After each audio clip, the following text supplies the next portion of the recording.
Selamat sore Pak. Selamat sore. Mohon maaf mengganggu kesibukan Bapak. Dengan senang hati saya bisa memberikan kontribusi positif bagi kemajuan pendidikan melalui program Guru Penggerak. Baik Pak, terima kasih banyak. Ini kebetulan Pak, saya gitu ya di sini di modul 3 ada tugas yang harus saya selesaikan kaitannya dengan materi pengambilan keputusan seorang pemimpin. Nah, di sini saya harus melakukan wawancara dengan Bapak sebagai kepala sekolah. Bagaimana selama ini Bapak menjalankan kepemimpinan di sini kaitannya dengan pengambilan keputusan. Nah, ini ada beberapa pertanyaan yang harus Bapak jawab. Agak cukup banyak ini Pak, jadi mohon maaf kalau waktunya sedikit agak lama gitu. Boleh Pak? Silakan sih ya, selama itu memberikan bantuan positif untuk kemajuan pendidikan, mengapa tidak? Baik Pak. Pertanyaan yang pertama, selama Bapak memimpin SMK Negeri 1 Pandeglang ini, bagaimana Bapak dapat mengidentifikasi kasus-kasus yang merupakan dilema etika atau bujukan moral, Pak? Ya, setahu saya kalau bisa menentukan suatu masalah apakah ini termasuk dilema etika atau dilema moral, itu saya mengidentifikasinya melalui pertama, apakah secara regulasi atau aturan ini dianggap sesuatu yang benar atau tidak.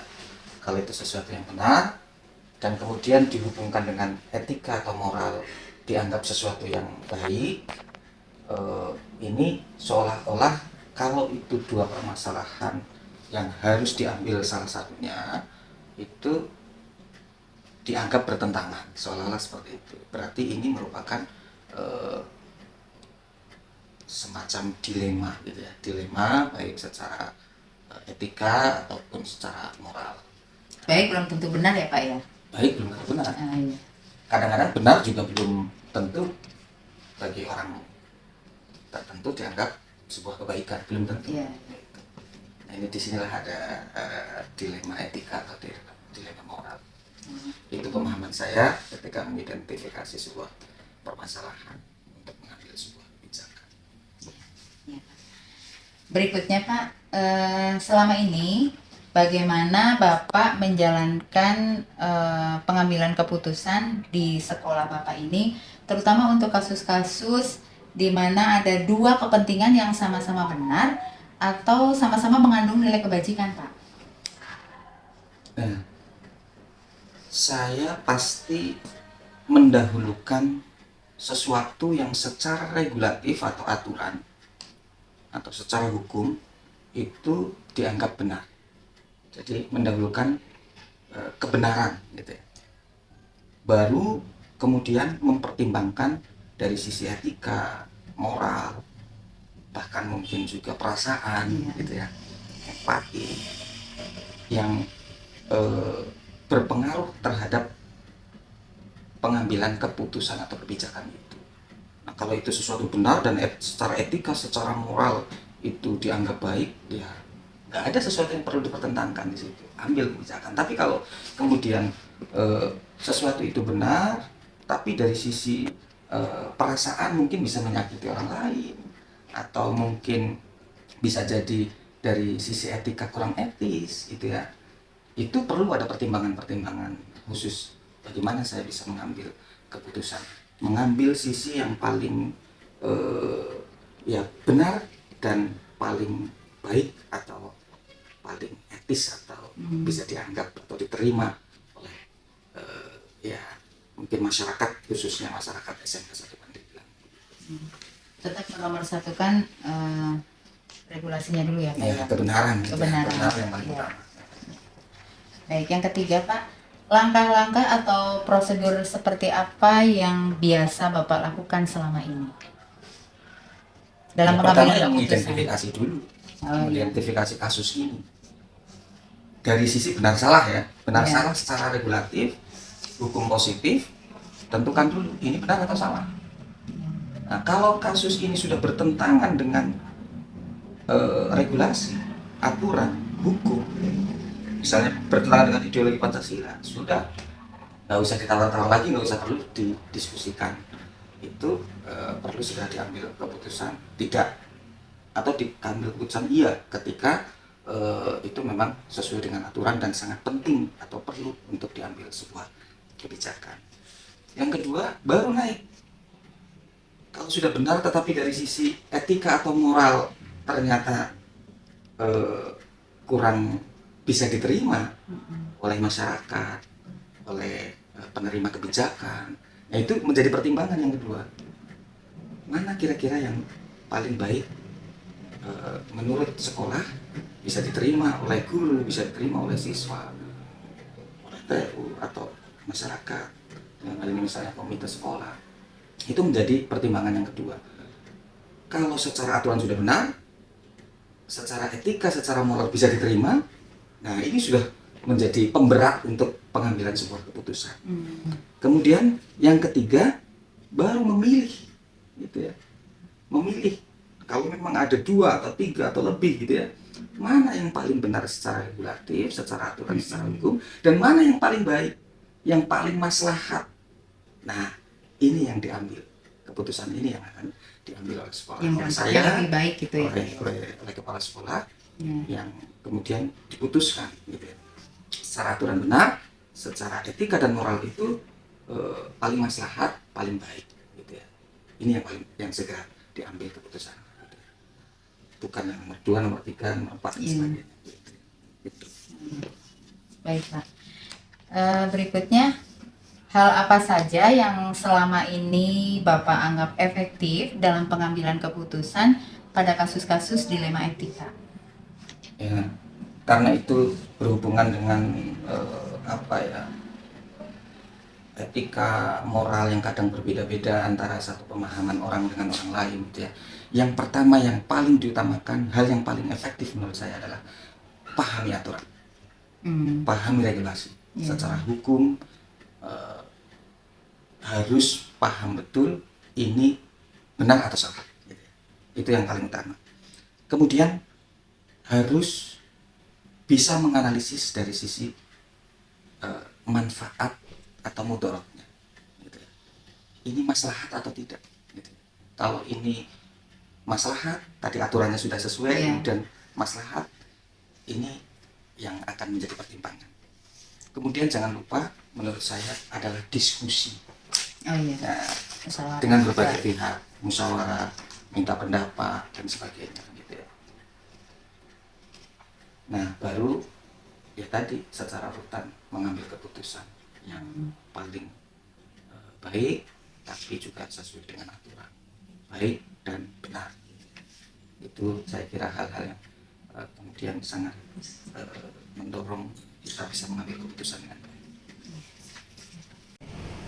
Berikutnya Pak, hal-hal apa saja yang selama ini merupakan tantangan dalam pengambilan keputusan pada kasus-kasus dilema etika? Menurut saya sih ya ini berhubungan dengan perbedaan pendapat gitu ya. Pasti ada itu aja ya Pak ya. Tantangan kita sebagai seorang pimpinan, karena dengan berbagai pendapat yang berbeda ini kita justru malah bisa mengambil keputusan yang terbaik, yang paling baik yang mana bisa dianalisis oleh kita. Nah itu, jadi perbedaan pendapat ini menjadi tantangan tersendiri bagi seorang pimpinan. Menyulitkan tidak itu Pak? Kadang-kadang ada yang sulit gitu ya, tapi kadang-kadang ada yang cukup mudah untuk diselesaikan karena perbedaan itu sangat mudah diidentifikasi ini sesuai aturan atau tidak gitu ya. Tapi justru malah dengan perbedaan pendapat ini kita mampu mengambil keputusan yang terbaik gitu ya. Coba kalau nggak ada perbandingannya, bisa jadi keputusan kita salah karena tidak ada perbedaan pendapat yang mengarah kepada kebaikan gitu ya, atau kebenaran sesuatu. Kemudian yang kedua adalah ya tentang etika moral kan hubungannya juga adat istiadat, Iya. kemudian norma sosial yang kadang berbeda Karakter. antara satu tempat dengan tempat yang lain gitu ya, antara satu asal seseorang dengan asal yang lain gitu ya. Latar belakang itu sangat berpengaruh. Ini menjadi tantangan kita. Belum tentu kita mempunyai pengalaman yang sangat banyak, tapi di suatu tempat tertentu yang berbeda dengan orang-orang yang ada di sekitar kita, mengambil keputusan dengan latar belakang kita itu akan diterima dengan nyaman, dengan baik oleh orang lain. Belum tentu. Iya. Nah, ini menjadi tantangan sendiri. Bagaimana mengolaborasikan antara satu adat istiadat, norma, latar belakang yang berbeda-beda itu. Nah, yang ketiga kalau menurut saya, kadang-kadang kita diintervensi oleh perasaan kita. Gitu ya. Ini menjadi tantangan. Kita harus bisa menilai perasaan kita itu dari sisi hukum benar atau salah. Itu yang paling penting. Nah, ini menjadi tantangan. Bahkan mungkin perasaan orang lain bisa menjadi berpengaruh kepada perasaan kita. Nah, ini jadi dilema tersendiri. Nah, menjadi tantangan. Tapi itu semuanya bisa kita timbang-timbang melalui apa? Karena kebenaran itu hakiki. Nah, kita pilih mana yang paling benar, gitu ya. Baru kita libatkan perasaan kita. Saya kira itu. Berikutnya, apakah Bapak memiliki sebuah jadwal tertentu dalam sebuah penyelesaian kasus dilema etika? Apakah Bapak langsung menyelesaikan di tempat atau memiliki jadwal untuk menyelesaikannya? Bentuk atau prosedurnya seperti apa yang Bapak jalankan selama ini? Ada, kita bisa mengklasifikasikan adalah masalah yang sifatnya ringan, ada sedang, ada berat gitu ya. Kalau sesuatu yang ringan itu misalnya ya secara etis kayaknya baik-baik saja, tapi secara aturan jelas-jelas salah gitu ya. Itu mudah sekali kita memutuskan, bahkan bisa saat itu kita putuskan, ambil keputusan. Berarti di tempat itu ya, Pak, ya? Bisa, gitu ya. Tapi kalau itu yang agak berat, maksudnya sedang misalnya gitu, atau mungkin malah berat gitu ya, ini perlu pertimbangan-pertimbangan. Nah, mungkin bisa jadi ditunda, bisa menerima masukan orang lain terlebih dahulu. Nah, atau kita bisa berdiskusi atau musyawarah untuk mengambil keputusan itu. Mana kira-kira yang bisa kita ambil keputusan yang paling benar dan paling baik menurut kita bersama. Itu saya kira kalau mau nyusun jadwal ya yang paling cepat yang ringan gitu ya. Kemudian sedang. Tapi selama ini memang tidak ada penjadwalan khusus gitu ya, Pak ya? Ya, masalah kan tidak bisa kita jadwalkan. Iya, betul. Kapan akan terjadi. Betul. Iya. Kemudian adakah seseorang atau faktor-faktor apa yang selama ini memudahkan atau membantu Bapak dalam pengambilan keputusan dalam kasus dilema etika? Faktor-faktor apa saja ya? Menurut saya, pertama ya regulasi. Itu menjadi hal yang sangat penting, memudahkan kita untuk mengambil keputusan. Jadi pegangan kalau gitu kita ya? tahu aturannya begini, secara hukum benar tidak, salah atau tidak, itu ya udah paling mudah, sangat mendukung kita untuk mengambil keputusan.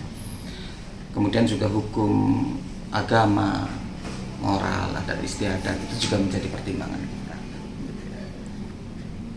Kalau tim, dalam hal ini manajemen sekolah, itu bukan sesuatu yang sangat maksudnya bukan sesuatu yang bisa diremehkan, itu menjadi hal yang sangat penting untuk mengambil keputusan. Jadi kalau ditanya ada hal-hal apa yang mendukung, tadi aturan, kemudian hukum agama, moral, adat istiadat yang kita pahami, itu akan sangat mendukung. Kemudian teman-teman di manajemen untuk mengambil keputusan bersama, pendapat-pendapat mereka itu sangat mendukung untuk mengambil keputusan yang baik dan benar. Termasuk sebenarnya sebagai sandaran kita, orang tua kita kadang-kadang bisa diajak diskusi, istri gitu ya. Kemudian mungkin tokoh masyarakat yang kita kenal ya, kalau kita punya orang-orang yang bisa diajak diskusi dengan baik secara hukum, secara moral, ada tokoh masyarakat, ada orang yang kita tokohkan, orang tua kita dan lain-lain, itu bisa Saya kira itu sangat berpengaruh terhadap keputusan kita, mendukung untuk mengambil keputusan yang terbaik. Kemudian satu lagi nih Pak, dari semua hal yang telah disampaikan, pembelajaran apa yang dapat Bapak petik dari pengalaman Bapak dalam mengambil keputusan dilema etika? Kalau menurut saya sih, kebenaran itu kan hakiki, tidak bisa diganggu gugat. Kebenaran itu datangnya dari Gusti Allah, dari Tuhan yang Maha Esa. Gitu. Tidak bisa diganggu gugat. Tapi kebaikan itu relatif. Kebaikan itu bisa dilihat dari sudut pandang yang berbeda-beda. Ketika saya mengatakan ini kanan, justru malah ibu mengatakan ini kiri. Karena sudut pandang yang berbeda-beda. Itu relativitas. Tapi kalau kebenaran itu hakiki. Jadi kita harus mengambil keputusan itu berdasarkan kebenaran terlebih dahulu, baru melibatkan hal-hal yang lain termasuk kebaikan dan perasaan yang kadang-kadang berbeda-beda antara satu orang dengan orang lain. Jadi dimanapun, kapanpun kita harus berpihak pada kebenaran, gitu ya. Bukan dari sisi etika, moral dan sebagainya. Kadang-kadang yang antara satu orang dengan orang lain itu berbeda-beda pendapatnya. Gitu. Kemudian jangan anggap remeh pendapat orang lain, itu penting. Kita tidak bisa berjalan sendiri, kita bisa saja memandang ini sebuah kebenaran, tapi karena pemahaman kita terhadap aturan yang kurang, tidak menerima pendapat dari orang lain, tidak menerima informasi dari orang lain, bisa jadi pengambilan keputusan kita jadi salah, gitu ya. Jadi pendapat orang lain itu harus kita pertimbangkan, tapi tetap aturan kebenaran itu yang menjadi dasar kita untuk mengambil keputusan. Termasuk tadilah musyawarah mufakat itu juga penting. 3 hal ini yang saya kira bisa diambil dari diskusi kita, gitu ya. Aduh, luar biasa sekali ini Pak. Saya banyak belajar dari Bapak, ilmu baru buat saya. Mungkin saya karena belum pernah berada pada posisi itu, jadi ini harus banyak belajar lagi. Dan ini ilmu baru buat saya di CGP.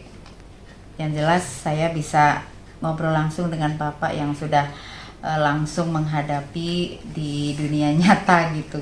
Kalau saya baru teorinya saja Pak. Terima kasih banyak ini Pak atas waktunya yang sudah Bapak berikan ke saya sehingga saya bisa melakukan wawancara dengan Bapak di sini. Ya, terima kasih, sama-sama. Selamat, sukses. Semoga dapat menyelesaikan program calon guru penggerak ini. Amin, amin. Baik, amin. Sukses, amin. Dan bisa memberi manfaat bagi siapapun. Amin. Terima kasih.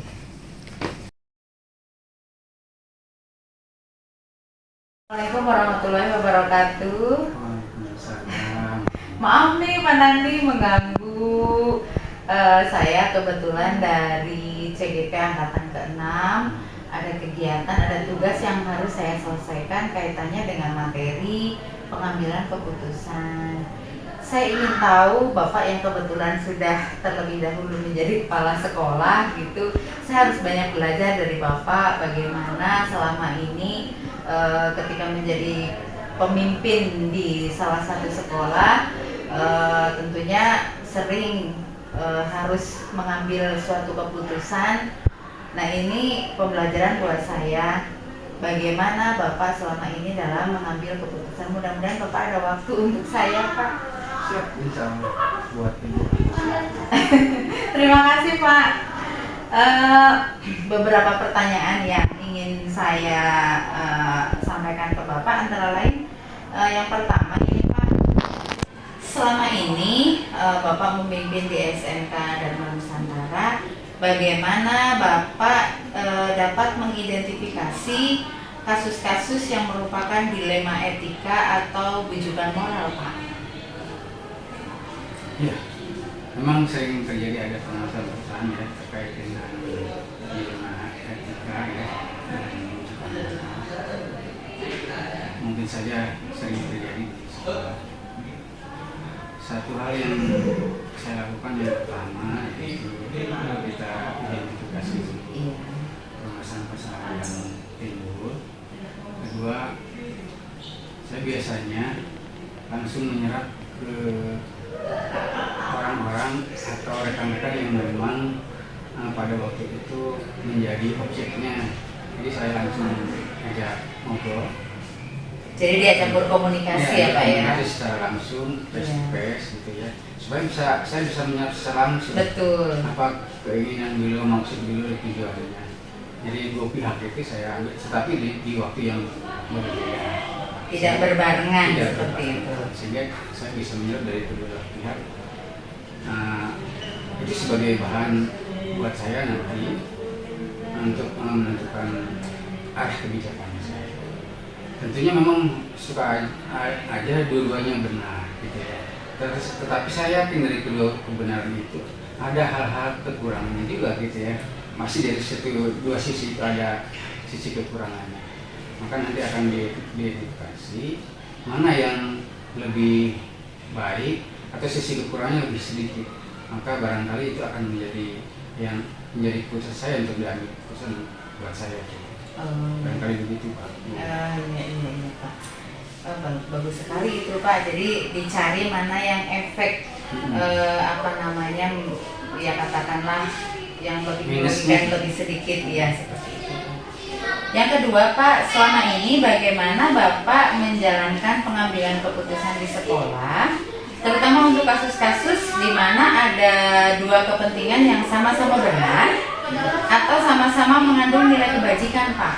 Bagaimana Bapak itu kemudian mengambil keputusan ketika dua-duanya itu benar atau dua-duanya memiliki nilai kebajikan yang sama juga? Jelas kita tidak boleh sembarangan ya menentukan keputusan, apalagi hal-hal yang seperti itu. Barangkali satu tetap identifikasi perlu dilakukan supaya kita tahu jelas ya masalah yang sesungguhnya. Keduanya saya akan minta pendapat pada rekan-rekan yang dianggap sama saya memang bisa memberikan solusi, memberikan solusi buat mengambil keputusan. Setelah itu baru kita sama-sama berembuk ya dengan teman-teman itu untuk menentukan keputusan. Jadi saya lebih cenderung bahwa keputusan itu menjadi keputusan bersama.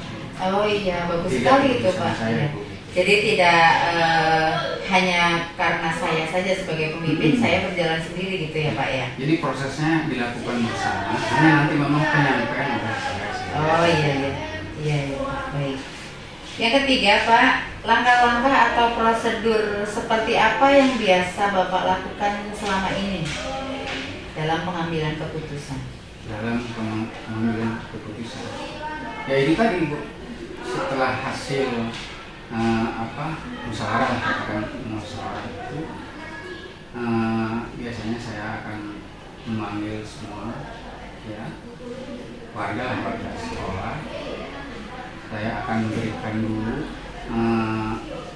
arahan kepada semua yang ada, terutama warga sekolah, supaya mereka paham akan kebijakan yang akan disampaikan di dalam suatu ruang resmi lah, tidak sembarangan. Kita di sebuah forum yang resmi diberikan arahan penjelasan yang jelas, tidak hanya dari saya, tetapi dari wakil saya dan yang lainnya, sehingga keputusan ini memang disampaikan seolah menjadi keputusan bersama keputusan sekolah. Jadi melalui mekanisme forum yang jelas di rapat sekolah. Oh iya Pak. Baik. Berikutnya Pak, hal-hal apa saja yang selama ini Bapak anggap efektif dalam pengambilan keputusan pada kasus-kasus dilema etika Pak? Dilema etika. Ya. Kalau saya pribadi, saya biasanya kalau dilema etika kan cenderung pada pribadi ya, urusan pribadi. Saya lebih cenderung memanggil orang yang secara pribadi begitu. diajak bicara secara face to face, diberi arahan, lalu nanti diberikan juga punishmentnya seperti apa. Kalau memang dia melakukan pelanggaran, ataupun ketika bisa dia melakukan hal yang baik juga, kita akan berikan reward yang bagus juga. Oh, iya. Jadi intinya kita panggil, kita ajak bicara secara face. Baik.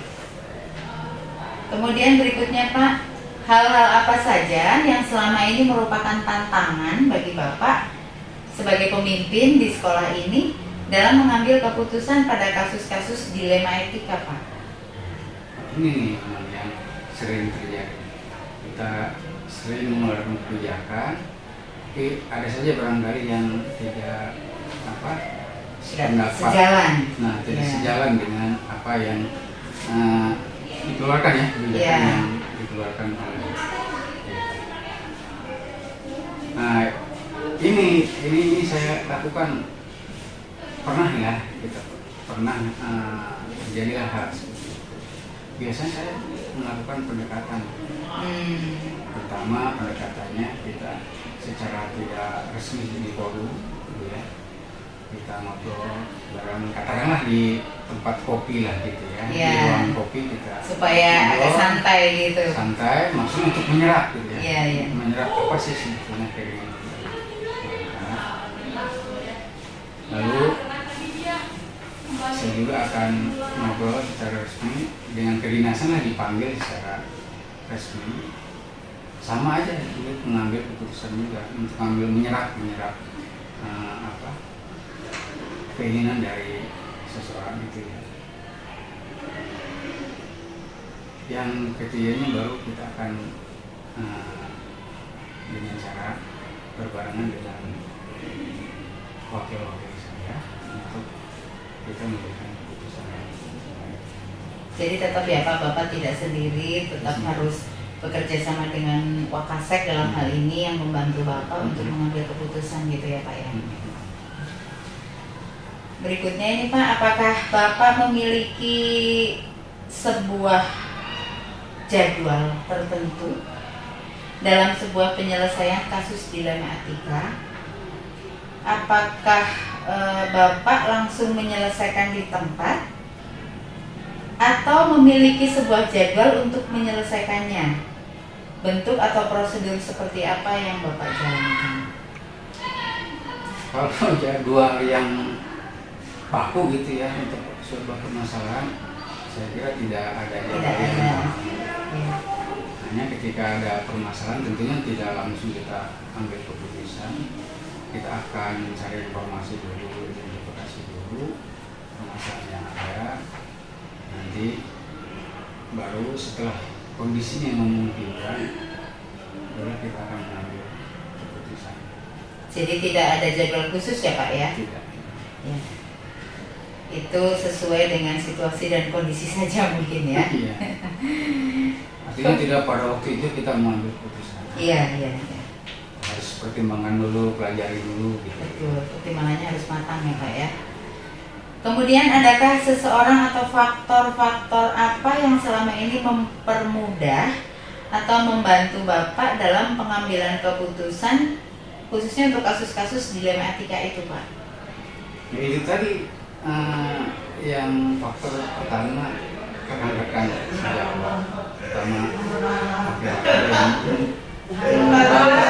memberikan masukan terhadap sebuah masalah. Yang kedua, memang kita ada aturan, bisa aturan sekolah, bisa memudahkan kita juga, atau aturan yang di atasnya, yaitu aturan dinas pendidikan. Sebagai pegangan itu ya Pak ya? Sebagai dasarnya. Itu hal yang barangkali yang menjadi faktor kemudiannya kita.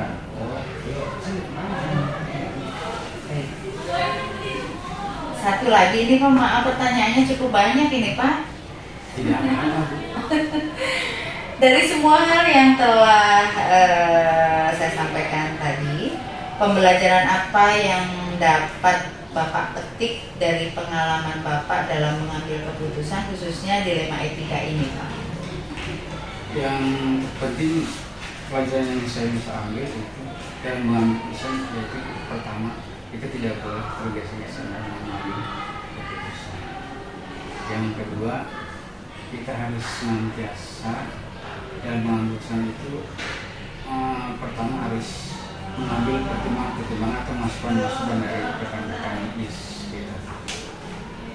Yang ketiga, lingkungan atau kondisi sekolah juga menjadi pertimbangan buat kita untuk mengambil keputusan. Terutama dampaknya mungkin ya Pak ya. Dan hal itu. Terima kasih banyak ini Pak sudah membantu saya untuk menyelesaikan tugas CDP. Mudah-mudahan sekolah Bapak ini makin maju, dipimpin oleh Bapak gitu ya. Dan ini sangat bermanfaat untuk saya, khususnya pembelajaran untuk saya bahwa sebagai pemimpin dalam mengambil keputusan tidak boleh gegabah, harus penuh pertimbangan dan juga perlu mengajak komunikasi dengan berbagai pihak untuk memutuskan. Sama-sama, mudah-mudahan juga sukses. Ya, terima kasih Pak, terima kasih. Oh, sama.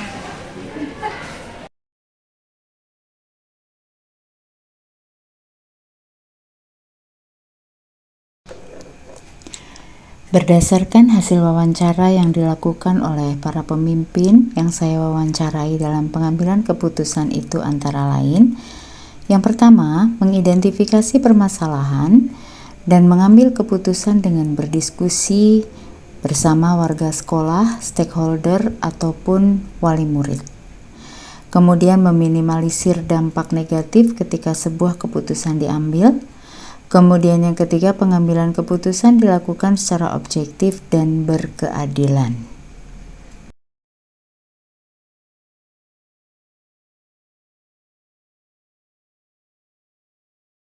Berdasarkan hasil dari wawancara tersebut, ada beberapa kesamaan sebagai berikut. Yang pertama, tahap identifikasi permasalahan. Yang kedua, penyelesaian permasalahan melalui musyawarah bersama. Adapun perbedaannya dari kedua wawancara tersebut adalah pemimpin yang pertama lebih mengedepankan analisis masalah, kemudian dihubungkan dengan regulasi sebagai dasar pengambilan keputusan, dilanjutkan dengan musyawarah mufakat. Pemimpin kedua lebih mengedepankan diskusi dalam pengambilan keputusan. Apabila saya menghadapi permasalahan dilema etika untuk mengambil keputusan dan menguji keputusan yang membingungkan tersebut, saya akan menerapkan 9 langkah pengambilan dan pengujian keputusan, mulai dari mengenali nilai-nilai yang bertentangan, menentukan siapa yang terlibat, mengumpulkan fakta-fakta yang relevan, melakukan uji benar salah, menguji paradigma benar lawan benar, melakukan prinsip penyelesaian dilema atau resolusi, melakukan investigasi opsi trilema, membuat keputusan lalu merefleksinya. Saya akan menerapkannya jika dihadapkan dengan masalah dilema etika atau bujukan moral, atau jika teman saya menemui kasus tersebut, saya segera akan menawarkan bantuan kepadanya.